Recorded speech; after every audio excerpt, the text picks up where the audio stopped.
Irmãos, nós vamos então dar início à nossa devocional desse dia 26, dia do nosso Senhor, domingo.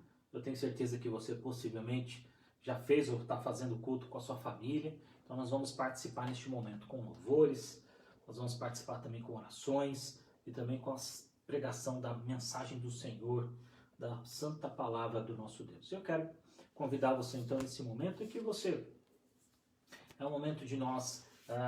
nosso momento de devocional, então eu quero te convidar a estar agora, a desligar os outros aplicativos, desligar aí aquilo que tira a sua atenção e vamos voltar nossa atenção. Serão alguns minutos, a gente não faz o mesmo tempo que a gente gosta, né, ou faz na igreja, mas serão alguns minutos em que a gente vai cantar, vai louvar, vai orar ao nosso Deus. Eu gostaria que você participasse também, orando, mandando o seu pedido de oração, se você quiser, pelos grupos, enfim, para que a gente orasse por você, para que a gente orasse pela sua família e para que a palavra do Senhor também. Coloque aqui na descrição do vídeo, aqui logo embaixo nos comentários, e se tiver algum problema de som, enfim, a gente vai ajustando aqui nesse nosso início, certo? Meus irmãos, então, nós vamos começar nessa nossa devocional, agora orando ao nosso Deus, né? Aliás, lendo a sua palavra. Eu gostaria de convidar você então a abrir um texto que está aqui atrás de mim, lá em Romanos, no seu capítulo 1, nós vamos ver versos 16 e 17. Romanos, capítulo 1, versos 16 e 17. Diz assim: pois não me envergonho do Evangelho, porque é o poder de Deus para a salvação de todo aquele que crê, primeiro do judeu e também do grego, visto que a justiça de Deus se revela no Evangelho de fé em fé, como está escrito: o justo viverá pela fé. Meus irmãos, a palavra do nosso Deus categoricamente diz que nós não nos envergonhamos do Evangelho, né? Porque o Evangelho é o poder de Deus para a salvação. O Evangelho é o que nós temos de mais precioso, é a mensagem do Senhor. Hoje, no tema da minha prédica, eu vou falar sobre esse Evangelho. Eu gostaria muito que você se lembrasse que é esse Evangelho que nos torna um povo, que nos torna unidos em Deus, que nos faz mesmo distantes, cada um na sua casa, mas estarmos aqui nesse momento, podendo agradecer, louvar ao Senhor. E é esse Evangelho que transformou a minha e que também transformou a sua vida. Vamos, nesse momento então, como segue aí, vamos fazer uma oração. Pai querido, nós te somos gratos, Senhor, nesta noite, de podermos, ainda que de forma virtual, Pai, compartilhar a Tua palavra com os nossos irmãos, com a sua igreja que se encontra nesse momento, Pai, em quarentena. Que o Senhor, ó Deus, abençoe ricamente a cada um, cada lar, cada família. Visita com o Teu amor, com a Tua graça, com a Tua misericórdia.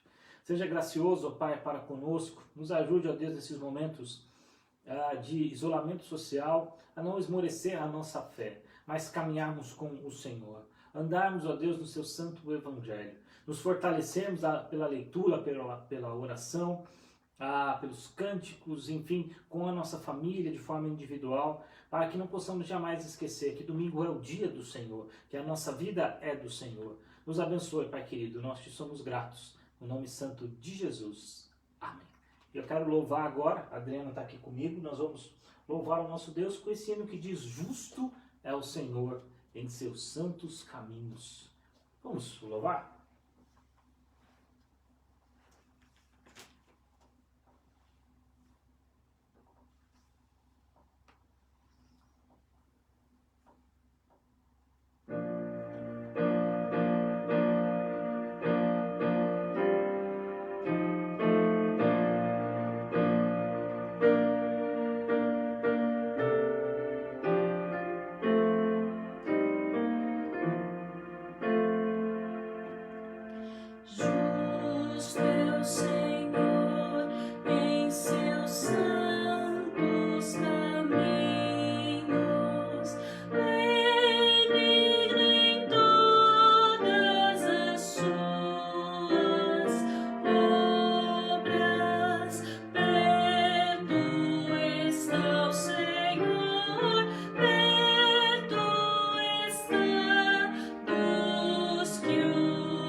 Justo é o nosso Senhor, digno de todo louvor, de toda honra, de toda a glória.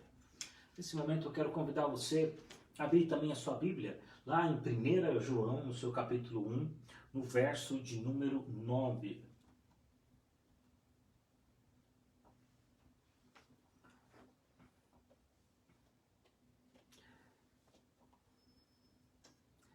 Esse texto que nós conhecemos bem, fala acerca da misericórdia de Deus, fala acerca do nosso perdão em Cristo Jesus. E diz assim: se confessarmos os nossos pecados, Ele é fiel e justo para nos perdoar os pecados e nos purificar de toda a injustiça.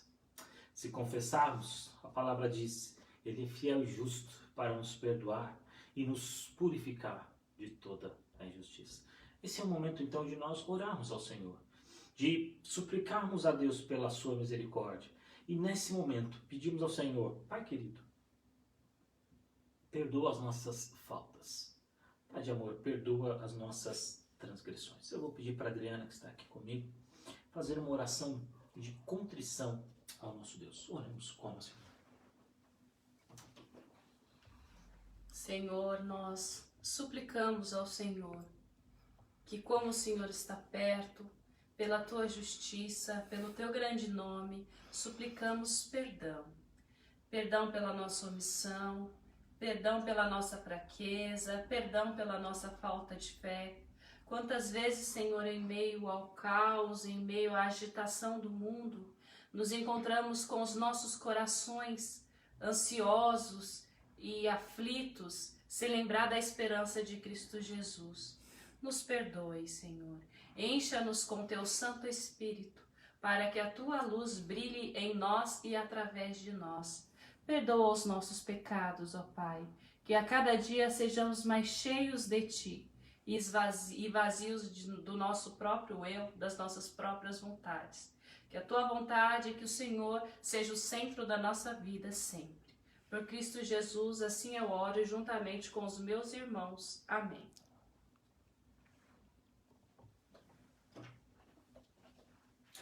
E meus irmãos, nós oramos, nós pedimos a Deus que Ele seja conosco. Fizemos a nossa oração de contrição. E agora eu quero convidar você então para abrir a sua Bíblia. A sua Bíblia, nesse que vai ser o tema da nossa mensagem, que está lá em Colossenses, no seu capítulo 1. Eu vou ler a partir do verso 1 e vou, então, como diz aqui, até o verso 8, embora não necessariamente eu fale um pouco do 1, mas eu vou tratar a partir do 2, mas gostaria que você abrisse sua Bíblia lá nesse texto. Colossenses, capítulo 1. Vamos então desde o verso 1 até o verso de número 8. Essa é a nossa palavra devocional desta noite, Colossenses capítulo 1, do verso 1 até o verso de número 8, palavra do Senhor. Paulo, apóstolo de Jesus Cristo, de Cristo Jesus, por vontade de Deus, e o irmão Timóteo, aos santos e fiéis irmãos em Cristo que se encontram em Colossos, graça e paz a vós outros da parte de Deus, o vosso Pai. Damos sempre graças a Deus, Pai do nosso Senhor Jesus Cristo, quando oramos por vós, desde que ouvimos da vossa fé em Cristo Jesus e do amor que tendes para com todos os santos, por causa da esperança que está preservada nos céus, do qual antes ouvistes pela palavra da verdade do Evangelho, que chegou até vós, como também em todo o mundo, está produzindo fruto e crescendo. Tal acontece entre vós desde o dia em que ouvistes e entendestes a graça de Deus na verdade, segundo fostes instruídos por Epáfras, nosso amado conservo, e quanto a vós outros, fiel ministro de Cristo, o qual também nos relatou do vosso amor no Espírito. Meus irmãos, talvez uma pergunta que seja um tanto quanto mais comum nesses momentos, esse tempo em que nós estamos vivendo, é a seguinte: em que você crê? Em que você crê? Essa é a pergunta. Qual é a sua crença? Como você entende esses tempos em que nós vivemos? Talvez é um sinal do final dos tempos, e muitos profetas estão dizendo isso, né? É final os sinais da volta de Cristo, algumas pessoas às vezes nos perguntam, mas o que você crê? Para que essa quarentena está servindo? Será que Deus quer falar alguma coisa conosco? E meus irmãos, essa pergunta em que você crê é uma pergunta que nesses tempos de sofrimento a gente ouve com uma certa frequência. Quando nós estamos também frente a algum problema, no leito de morte, enfim, nós também somos questionados no que nós cremos. E hoje eu quero falar sobre a nossa crença, sobre o Evangelho de Jesus. Eu sei que eu tenho feito algumas mensagens sobre isso, porque, meus irmãos, eu tenho entendido nesse tempo que é tempo de nós sabermos em que nós cremos, estar bem certo de que Ele é poderoso para nos guardar até aquele dia. Isso é importante para mim e para você. É importante nós entendermos que o Evangelho de Cristo Jesus não é algo que serve somente para a nossa entrada, digamos assim, na igreja, não é algo que serviu só para a nossa conversão, mas o Evangelho nos acompanha até o final das nossas vidas. Até o tempo em que Jesus voltar, ou no tempo em que Jesus resolver nos chamar para a sua presença. Então, diante disso, meus irmãos, algumas perguntas eu quero responder. Primeiro, quais são as características de uma igreja? De alguém que entendeu o Evangelho de Cristo Jesus. E essa carta que Paulo escreve à igreja em Colossos tem muito a nos dizer acerca desse tema. Uma igreja, a igreja de Colossos, embora fosse plantada numa cidade, digamos que sem muita projeção, não é uma cidade tão rica quanto outras, mas uma congregação pequena, mas que experimentou da parte do nosso Senhor muitas bênçãos.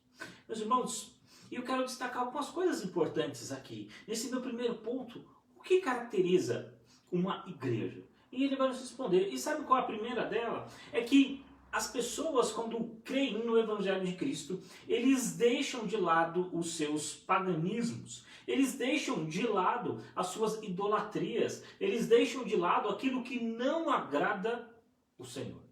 E talvez você me pergunte, mas olha, quando eu, antes de conhecer o Evangelho, eu nunca adorei a outros deuses. Antes de conhecer o Evangelho, eu nunca fui pagão nesse sentido. Mas eu gosto de entender e quero que você entenda que se Cristo não é o centro do seu coração, se Deus não é o centro da sua vida e você coloca outra coisa lá, eu quero dizer para você que isso por si só se constitui então idolatria. Se constitui uma outra religião. Porque por mais que você diga, você que me ouve, talvez tenha alguém que fale assim, olha, mas eu não creio em nada, eu sou o famoso ateu, eu não creio em Deus, mas em alguma coisa você crê, mesmo que seja no seu coração, mesmo que seja em você mesmo. E a primeira coisa que Paulo diz lá no segundo verso, quando diz, chama os santos. Então, Paulo traz aqui essa ideia de que aqueles irmãos lá em Colossos eram santos. Mas antes que talvez você não esteja muito acostumado com o jargão evangélico assim, mas dentro da igreja evangélica, principalmente dentro da nossa tradição protestante, santo não tem a ver com a ideia de canonização, que muito frequentemente a gente ouve por causa da Igreja Católica Romana. A ideia de alguém que foi beatificado, alguém que recebeu, digamos assim, teve a ele imputado um milagre, e aí esse milagre então foi reconhecido, e ele foi até a Roma, e aí de certa forma o Papa pongou como santo. Mas não é isso que nós estamos falando. Santidade tem a ver com separação, tem a ver com um povo de Deus. Quando nós dissemos que nós somos santos, nós não estamos dizendo que vamos ter um altar, longe disso. Nós não estamos dizendo que pessoas vão nos adorar, muito menos isso. Mas nós estamos dizendo que nós somos santos. Somos dedicados exclusivamente a Deus. O termo santo, então, meus irmãos, essa ideia de possessão, de mostrar que nós pertencemos ao Senhor. Nós estamos no Senhor. E aqueles homens em Colossos, aqueles irmãos nossos, que tenho certeza que nós encontraremos na glória, eles haviam transformado a sua vida. Eles estavam em meio a um contexto extremamente plurireligioso. E quer dizer que existiam vários e vários deuses. O verso 1 diz que os cristãos deixaram os ídolos e creram unicamente em Cristo, eles tinham uma religião que por si só era politeísta. Né? O que é isso, politeísta? Que tinham vários deuses. Então, tinha deuses lá de todas as espécies e naturezas possíveis, como era assim em quase todo, ou durante quase todo o Império Romano. Isso era muito comum, mas é interessante pensar que eles deixaram isso, deixaram essa idolatria e agora confessaram a Jesus Cristo. Talvez você pense durante esse meu tempo agora, você fala assim, pastor, quanto a isso eu estou tranquilo. Não tenho problema nenhum, porque eu não tenho nenhum ídolo. Mas meu irmão, o seu coração tem estado no Senhor e nas coisas do Senhor? E presta atenção, eu não disse se você tem estado à igreja. Sei que nos últimos tempos não.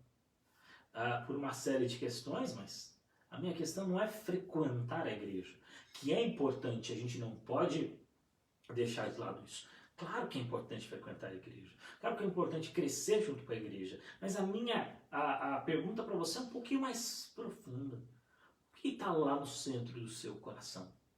Ainda é as suas vontades? Faça um teste. Pense no seu dia, pense no dia de hoje, talvez no dia de ontem.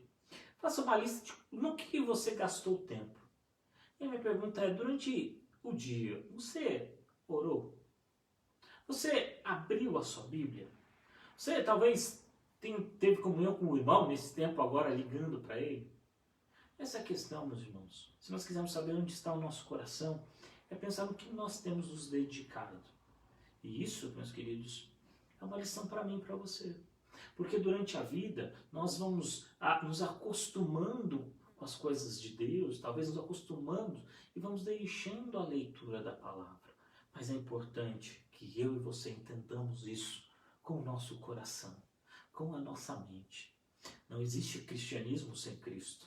Não existe vida cristã sem o exercício do cristianismo, que se dá na oração, na leitura, mas também no diário, no relacionamento com a esposa, no relacionamento com filhos, no relacionamento com os irmãos, no relacionamento com a mãe, com o pai. Esse é o cristianismo. E eles deixaram os ídolos, mas gosto de pensar, e o texto me leva a isso, que eles não deixaram os ídolos para seguir uma outra ideologia. Eles não deixaram os ídolos para seguir uma outra causa, mas eles deixaram os ídolos para seguir a Cristo. Isso é o que diz o verso que nós lemos, o verso de número 2. Os santos fiéis irmãos em Cristo. Ou seja, pessoas que entenderam o Evangelho do Senhor e o receberam com alegria e que agora creram em Cristo. Os cristãos de Colossos não eram apenas santos, mas também eram fiéis. Eram santos e fiéis. O Dr. Russell Shedd diz que fiel refere-se à ideia de crença, que é distinto da ideia de crer. Mas ele diz que quem crê é fiel. Ou seja, a ideia de que a crença os levou, os conduziu a serem fiéis em Cristo Jesus. Meus irmãos, e eu queria que você entendesse que fidelidade não é necessariamente a ideia de não ter mais pecados, mas a ideia de seguir a Cristo com o seu coração. Eles foram separados por Deus para crer em Cristo. E porque creram em Cristo, foram separados por Deus. Essa relação causa e efeito acontece. Nós somos de Cristo porque Cristo nos separou e agora nós servimos a Cristo. Parece meio estranho pensar, mas é assim. Deus nos chama. E nos chama para quê? Para servir. E nós estamos agora aqui para servir ao nosso Deus. Fazendo isso quando servimos a Cristo, quando servimos ao próximo. Essa é a ideia. E, meus irmãos, quando eles creram, eles deixaram então a idolatria do seu coração. A idolatria dos falsos deuses. A religião politeísta foi embora e deu lugar à religião monoteísta, de um só Deus. Não uma religião em que eu ganho a minha salvação por alguma coisa que eu faço, mas é a religião da graça, em que o Evangelho me alcança e que a fé é o braço estendido para que eu receba então a salvação. Que não vem dos meus méritos, mas de Cristo Jesus. É interessante pensar que eles deixaram pobreza espiritual, digamos assim, e agora eles receberam as bênçãos de Deus. É o que Paulo diz lá no verso 2, quando diz: encontraram a graça e a paz da parte de Deus e Pai. Ou seja, eles receberam, meus irmãos, a bênção de serem filhos de Deus. É importante nós pensarmos nisso. Você, durante o seu dia, durante o seu tempo, você tem se dedicado a isso? A pregação, a leitura e a palavra? E é isso que esses irmãos fizeram. Meus irmãos, nós não atraímos o favor de Deus, mas Deus, pela sua graça, nos trouxe aqui. E é importante que você saiba disso, porque o Evangelho do Senhor não é um evangelho conquistado pela minha força ou pelo meu braço, mas o Evangelho do Senhor é aquele que me constrange, que fala: Senhor, eu não tenho nada. Mas o Senhor diz: mas fui eu que te chamei. Fui eu que te amei. E porque Deus nos amou primeiro, é que hoje nós podemos falar que nós amamos a Deus. Foi porque Cristo veio a esse mundo, morreu numa cruz, que nós ganhamos a bênção de todas, a maior delas, de poder hoje estar numa relação com Deus, podendo o chamar de Pai, podendo o chamar daquele Abba Pai, como Jesus disse, porque agora Ele está conosco e nós temos essa intimidade com o nosso Deus. Meus irmãos, o homem tem se posicionado contra Deus de várias maneiras e tem rejeitado Deus. Isso a gente vê ao longo do tempo, ao longo das eras. O homem não merece nada da parte de Deus. Se não fosse o Evangelho de Cristo, eu e você também estaríamos longe. Se não fosse a graça do Senhor operar no meu coração, nós também estaríamos longe de Deus. Mas essa graça que veio sobre nós, operou na nossa vida e nos fez, então, filhos de Deus. Mas eu queria pensar ainda, dentro desse verso, de que agora esses irmãos têm uma nova disposição. Porque ele diz o seguinte, no verso 2 ainda: irmãos em Cristo que se encontram em Colossos. É interessante pensar que ele faz uma relação aqui, irmãos em Cristo que estão em Colossos. Agora, meus irmãos, aqueles homens ganharam um novo status em Cristo. Eles não são somente pessoas que moram na cidade, mas agora são pessoas de Cristo que moram naquela cidade. São cidadãos dos céus. E, portanto, agora eles vivem conforme o Evangelho de Cristo. Quando Paulo escreve a carta lá à igreja em Filipos, aos filipenses, ele diz: olha, Deus vos chamou, então vivei de modo digno do Evangelho de Cristo Jesus. E o que era viver de modo digno? Para alguém que entendia que a sua pátria, que a sua cidadania era importante, Paulo está convidando ou está mostrando a eles, ensinando a eles que existe uma pátria muito maior, muito mais especial, muito mais elevada do que a nossa pátria aqui, muito mais do que o nosso endereço aqui. Embora eu e você possivelmente sejamos cidadãos brasileiros, estamos aqui no nosso solo, na nossa pátria, mas nós temos que lembrar que nós temos uma pátria que é maior do que essa, que compreende, que em muito supera essa nossa pátria, que é a nossa pátria celestial, porque o sangue de Cristo nos conquistou para um novo povo, para uma nova disposição de vida. E essa disposição de vida, é essa nova pátria que nós pregamos, o Evangelho de Cristo Jesus, que nos tira lá do pecado e nos traz agora debaixo da sua graça. Os cristãos que estão em Colossos agora também estão em Cristo. Agora eles não só estão num lugar, mas eles têm um novo endereço. Estão em Cristo. E sempre quando eu penso nessa ideia de morada ou de local, eu me lembro das palavras de Jesus no Evangelho de João, no capítulo 14, que você deve conhecer bem, quando ele então estava consolando os seus discípulos, e ele disse o seguinte: não se turbe, não se entristeça o vosso coração, credes em Deus, credes também em mim. E qual que é o motivo dessa crença? E ele diz: porque na casa de meu pai há muitas moradas, se assim não fora, eu não vou teria dito. Jesus nos dá a bênção, meus irmãos, de entender que o Evangelho nos tira de onde nós estávamos. Mas não só no sentido físico, isso também vai acontecer, mas também no sentido espiritual, de mostrar que agora nós temos uma nova disposição para o serviço, uma nova disposição para o trabalho. Mas eu ainda quero agora caminhar os versos 3 e 4, quando diz que eles tinham um relacionamento certos com Deus e com os homens. E a gente não pode esquecer dessa questão. Quando ele diz assim, damos sempre graças a Deus, Pai do nosso Senhor Jesus Cristo, quando oramos por vós, desde que ouvimos da vossa fé em Cristo Jesus e do amor que tende para com todos os santos. Se a gente pudesse perguntar qual é uma das características mais marcantes de um cristão, eu diria para vocês que são 3, basicamente. E você sabe quais são. A fé, o amor e a esperança. Paulo ainda diz que de todas essas, né, a maior é o amor. Porque mesmo no final, nós não precisamos, quando nós estivermos com Cristo, nós não precisaríamos mais de fé e de esperança. Mas o amor sempre estará conosco. Por isso, o amor é o cartão de visita, se a gente pudesse dizer assim, de todos aqueles que são crentes. Porque o nosso relacionamento vertical com Deus, ele também em algum nível se mostra na horizontalidade, no nosso relacionamento com o nosso próximo. Portanto, quando Paulo diz que agradece, ele agradece pelo quê? Pelos irmãos, pelo seu amor a eles. A fé os ligava a Deus e o amor os ligava aos outros, aos seus irmãos. Meus irmãos, a fé comprovada traz na sua realidade o amor. Você quer saber então o quanto você tem fé? Lembre das suas obras e dentro dessas obras, uma delas, certamente, é o amor que você tem pelas pessoas. Mas eu não estou dizendo daquele amor romântico que a gente vê em algumas canções ou que a gente lê em alguns livros. Mas eu digo de um amor extremamente prático.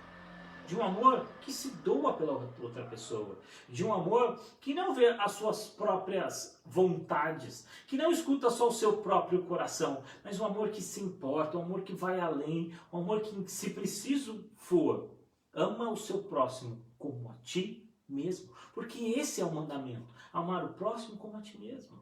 Se doar às outras pessoas. Meus irmãos, eu sei que nós temos várias coisas aqui nos defender nesse mundo. De ideologias, de conversas, de crenças. Mas eu gostaria de pensar que tudo isso que nós fizemos, ou vamos fazer ainda, façamos sempre em amor. Não entre numa discussão sobre questões de religião, enfim, no intuito de que eu quero ganhar, no intuito de que eu quero humilhar a outra pessoa. Eu sei que a Bíblia nos diz para responder àquele que pedir a esperança que é em vós, mas ela diz que nós devemos fazer isso sempre, dentro dessa esfera que é o amor. O amor não pode faltar. Durante uma discussão, pergunte a você, você ama outra pessoa? Ou você entrou naquela discussão porque quer ver aquela outra pessoa humilhada? Porque quer rebatê-la com seus argumentos que são extremamente bons? Meus irmãos, esse mundo difícil que nós vivemos, é muito complicado essas discussões. E já vi, infelizmente, discussões pelas redes sociais em que envergonham o cristianismo. Em que irmãos nossos, queridos, entram em discussões e algumas vezes falam palavras de baixo calão. E eu me pergunto, dentro de tudo isso, onde está o amor pelas pessoas? Não se esqueça disso. Não se esqueça de que em cada discussão, em cada confronto, não faça isso com a intenção de magoar pessoas. Não faça isso com a intenção de ferir. Mas faça isso para a glória de Deus. Sempre numa esfera de amor. Se não for possível você fazer isso, então retire-te da conversa. Se não for possível criar um clima amistoso, é melhor que você não faça. Porque, meus irmãos, nós devemos primar pelo amor uns pelos outros. Claro, um amor que se estabelece pela verdade. Ora, o mandamento é este, que creamos em nome de Jesus Cristo e que nos amemos uns aos outros, segundo o mandamento que nos ordenou. É o que diz João na sua primeira carta. O cristão é salvo pela fé, vive pela fé, vence pela fé, caminha em fé. A fé em Cristo fala de um relacionamento vertical correto e do amor para com todos os santos. E é assim que esses irmãos então encaravam. Um amor que se doa, um amor que zela. O amor, a fé sem o amor é um zelo morto. A fé sem as obras, ela não existe. O amor sem fé, infelizmente, também é fingimento. Pensamos nisso, meus queridos. Pensamos o quanto nós temos amado as pessoas. Um dos estudiosos que eu li diz o seguinte: a fé cristã não é somente uma convicção da mente, mas também uma efusão do coração. Não é só um pensamento correto, mas também uma conduta correta. A fé cristã e o amor aos homens são os dois pilares da vida cristã. Não se esqueça disso. Mas quero caminhar um pouco mais ainda e lá para o verso de número 5, onde ele fala sobre a sua esperança. Então, meus irmãos, lembre-se que aqueles irmãos viviam imersos a uma cultura extremamente idólatra. E no verso 5 diz que eles deixaram a desesperança desse paganismo, dessa idolatria, para abraçar a esperança do Evangelho. Ele diz: por causa da esperança que vos está preservada no céu, do quais ouvistes pela palavra da verdade do Evangelho. Eles, meus irmãos, quando nós não estamos em Cristo, quando nós não somos dele, a nossa esperança está em vários locais. Nós às vezes esperamos de algumas pessoas, da nossa família talvez, esposa do esposo, dos filhos, a gratidão deles quando eles crescerem, e falar: olha, foi o meu pai que fez isso. A gente espera várias coisas, talvez do seu trabalho, do seu chefe, do seu gestor, talvez lá da sua faculdade, né? Enfim, a gente vive nessa eterna esperança, digamos assim. Mas já pensou que quando as coisas não dão certo, a gente se frustra? Quando acreditamos no que uma pessoa vai ser a melhor naquilo, nós nos frustramos. Porque a nossa esperança não deve estar nas pessoas. Quantas pessoas se frustraram já com líderes espirituais? Com políticos, nem se fala. Com artistas, familiares e por aí vai. E essa frustração, meus irmãos, vai acontecer nas nossas vidas. Eu não estou dizendo aqui que a gente não tem que confiar em ninguém. A gente seria frustrado muitas vezes. Mas lembre-se que a sua maior esperança não resulta ou não deve estar nessas pessoas, mas em Cristo Jesus. Os que vivem sem Deus do mundo não têm esperança. Mas não é o nosso caso, porque nós caminhamos com Cristo. Nós caminhamos com a esperança. Ah, pastor, então quer dizer que nós temos que ter esperança de que esse mundo vai melhorar, de que as coisas vão dar certo. Não, eu não estou falando dessa esperança, embora essa esperança também deve estar no nosso coração. Mas eu digo da esperança eterna de Cristo Jesus. De saber que nesse momento em que nós vivemos aqui, ele é uma pequena fagulha diante da vida que nos está diante de nós, diante da vida eterna que Deus nos conduz. E, meus irmãos, eu gosto muito de falar sobre esse tema de vida eterna, porque eu vejo que ultimamente a gente prega muito pouco sobre o céu. Às vezes a gente fala muito sobre a nossa vida aqui, sobre as questões aqui, o luxo, os carros, enfim, casa e daí vai. Mas nós nos esquecemos que isso daqui, meus irmãos, é a nossa vida aqui. E se você tiver muito vigor, eu espero que você tenha, ela talvez chegue a 90, quem sabe você viva aí 100 anos. Eu espero isso. Oro por isso também muitas vezes. Mas lembre-se que a nossa vida aqui, que os sofrimentos do porvir, eles não se comparam com a glória que estará diante de nós. Não deixe então, meus irmãos, que a sua esperança se esvaie. Eu sei que você vai ficar magoado com talvez as pessoas que você acreditar nos últimos tempos. Sei que talvez você fique magoado com a situação política do nosso país. Sei que você fique magoado com alguma coisa que lhe aconteceu, com alguma pessoa que pisou na bola com você. Mas lembre-se que, em última análise, a sua esperança deve estar em Cristo Jesus. Porque é nele que nós aguardamos as bem-aventuranças. Meus irmãos, os cristãos, então, naquele momento, deixaram o pecado e cresceram para a fé. Isso é importante de notar. Irmãos que cresceram para a fé. E agora, caminhando aqui para o final, eu quero apresentar para vocês então esse segundo ponto. Sei que foi um primeiro ponto muito grande, mas esse segundo ponto, as credenciais do Evangelho, que me leva então para os versos de 5 a 8, a parte final da minha mensagem. Nos versos de 5 a 8, nós encontramos uma espécie de sumário, digamos assim, do Evangelho. Um dos autores dizem que nós temos aí algumas faces do Evangelho. A primeira é que o Evangelho é o quê? A boa notícia de Deus ao homem. O que nos leva a entender que o Evangelho, então, não é algo que eu escrevi, que alguém escreveu no passado, algo de um autor famoso, mas o Evangelho é a boa notícia de Deus para o homem. Por isso, meus irmãos, que esse Evangelho é o que eu prego, que eu gosto de anunciar. Porque não é uma mensagem que veio de alguém, veio de uma mente, ainda que por mais brilhante que ela seja. Embora tenha passado por várias mentes brilhantes, mas o Evangelho que veio do próprio Deus, por seu Criador. O Evangelho que abarca várias pessoas de várias classes, homens, mulheres,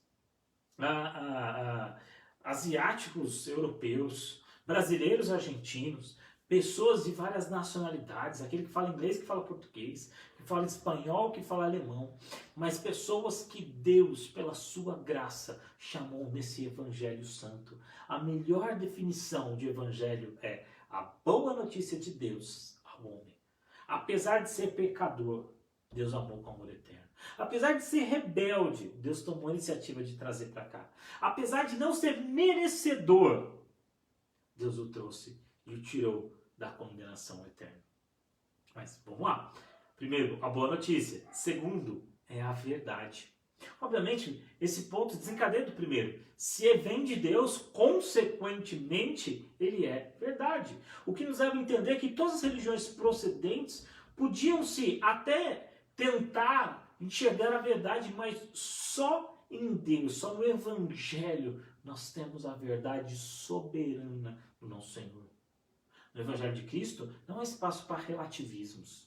Não há espaço para meias verdades. Mas é a verdade absoluta de que Deus, através de Jesus, nos deu a salvação. Jesus veio a esse mundo, morreu no nosso lugar, cumpriu a lei no nosso lugar, se ofereceu em sacrifício de uma vez por todas. E nós hoje estamos aqui, eu e você. Talvez nesse primeiro momento longe, mas logo na igreja, podendo abraçar o Evangelho do nosso Senhor. Esse Evangelho que é verdade. E esse Evangelho que ele é para todos. Por isso que eu digo todos os povos, raças, ou seja, ele é universal, né? Sei que a gente não gosta muito de usar essa palavra nos últimos tempos, mas a ideia é de que ele vai para todos os lugares. O Evangelho não está limitado a alguma raça, não está limitado a alguma nação, nem a alguma classe ou condição social. O Evangelho não é para um grupo só de pessoas ou uma nação, mas é necessariamente para o mundo. Ele é supracultural. Ele está em todas as culturas. Vale para os doutores, para os analfabetos, para as crianças, para os jovens, para os idosos, enfim, o Evangelho é supracultural. Ele saiu de Jerusalém, da Judéia, chegou a Antioquia e até os confins da terra. Esse é o Evangelho do Senhor. Quando Jesus disse, olha, ide por todo mundo e pregar o Evangelho, os discípulos realmente obedeceram. Tanto é que nós estamos hoje aqui, ano de 2020. Muito longe lá da Judéia, e nós recebemos o Evangelho do Senhor. Meus irmãos, e a quarta característica desse Evangelho é que ele está centrado na graça de Deus. De um Deus que é amoroso, que é misericordioso e que resolve, que não precisaria, mas resolve chegar até a sua criatura, estender a sua mão e trazê-lo para si. Esse é o Evangelho da graça. O Evangelho não é aquilo que o homem faz por Deus, mas é aquilo que Deus fez pelo homem. É aquilo que Deus fez por mim e por você. A graça é um favor imerecido. Nós não merecemos, mas nós precisamos dela. Em quinto lugar, o Evangelho, ele produz novos conversos. Ele produz vida. Por isso que uma das ações que eu e você temos que fazer é pregar o Evangelho. Se você notar aí, você vai ver que eles receberam a palavra de Deus com alegria. Por quê? Porque a palavra foi pregada através de Paulo, mas também através dos seus companheiros. A palavra chegou até lá, porque o Evangelho, meus irmãos, é um presente que nós ganhamos e não podemos guardar só para nós. Mas é um presente que nós temos que levar essas pessoas, levar a quem não conhece, levar a pessoa do seu trabalho, ao seu colega que senta do lado e mostrar que não existe salvação em nenhum outro nome dado entre os homens, pelo qual importa que sejamos salvos. somente Jesus Cristo. O Evangelho, meus irmãos, versos 7 e 8 nos diz, é para ser crido e pregado. Epáfras foi um dos ajudantes de Paulo nesse grande ministério da pregação do Evangelho. Meus irmãos, que privilégio nós recebemos de ter o Evangelho. Recebemos a responsabilidade de transmitir essa mensagem. Portanto, encerrando aqui a nossa devocional, encerrando aqui o nosso domingo, logo, né?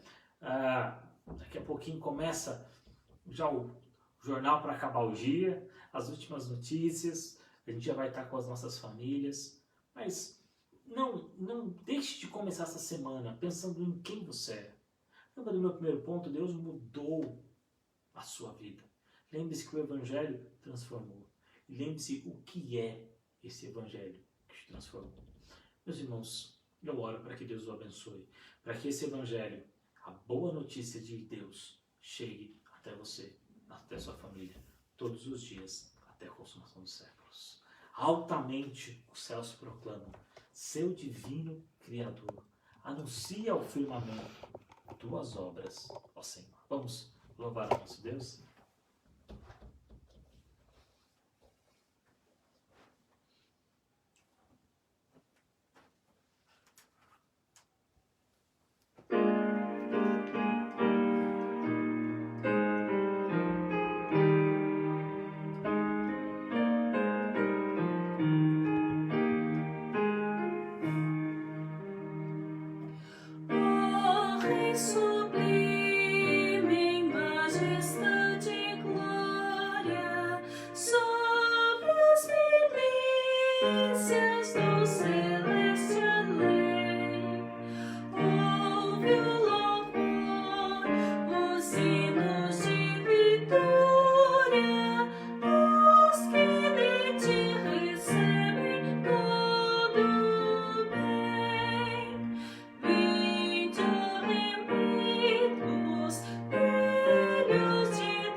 Meus irmãos, nós encerraremos a nossa devocional desta noite.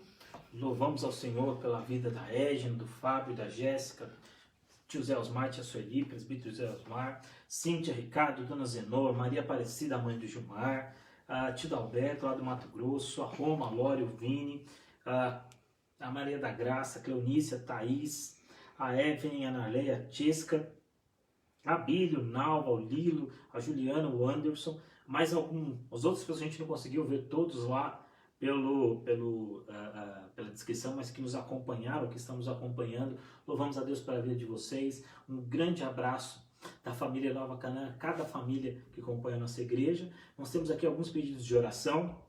Nossa irmã Maria da Graça pede para uma oração pelo Ivan, que é o genro do Fabiano, que está internado com suspeita do Covid-19. Covid-19. O Dalberto, né, o tio Dalberto e a Vera lá do Mato Grosso do Sul, opa, tem que falar, né? Pede oração pelo seu filho, né? Primo da Adriana, que está também lá na Espanha, ele está como um voluntário. Vamos orar por ele, né, no combate ao Covid-19 também. A dona Zenor pela Carmen, que está internada também com suspeita do Covid-19. E a Maria Aparecida pede pela família, em especial pela Elira, que está internada fazendo quimioterapia. Meus irmãos, vamos colocar diante de Deus então esses pedidos que foram feitos, rogar as misericórdias do nosso Deus para eles. Vamos orar? Pai querido, nós somos gratos ao Senhor por este domingo, por eu poder, ó Deus, ouvir a mensagem preciosa do Evangelho do nosso Senhor. Obrigado, Pai, porque o Senhor, na tua infinita graça e bondade, tem estado conosco todos os dias. Tem estado conosco, Pai querido, diariamente. Mesmo diante das pandemias, da desesperança que surge, nós confiamos no Senhor e colocamos no Senhor a nossa esperança. E nós queremos colocar também diante do Senhor os nomes, ó Deus, que foram aqui mencionados, do Ivan, ó Pai querido, do filho do Alberto, da Vera, da Carmen, da Dona Zenor, da Maria Aparecida que pede pela Ilha, por esses nomes, ó Pai querido, abençoa-os, guarda, ó Pai, para si mesmo. Se estiverem doentes e for a tua vontade, que o Senhor sara-os, ó Deus. Que o Senhor, Pai querido, dê a eles o conforto, a saúde, se assim for da tua vontade. Rogamos por essas vidas, rogamos pela vida da nossa nação, pela vida dos nossos governantes, por esse tempo difícil que nós temos vivido, por um momento que se apresenta muitas vezes sem esperança, mas nós cremos no Senhor. Perdoa-nos, ó Pai, o nosso pecado. Nos ajuda, ó Deus, a confiar mais no Senhor. Nessa semana, Pai querido, a estarmos mais perto do Senhor, na leitura, na palavra, na oração. Abençoa-nos, ó Pai. Abençoa o teu povo, abençoa a tua igreja. No nome de Jesus. Amém. Meus irmãos, Deus ricamente os abençoe. Tenha uma semana debaixo da graça do nosso Senhor.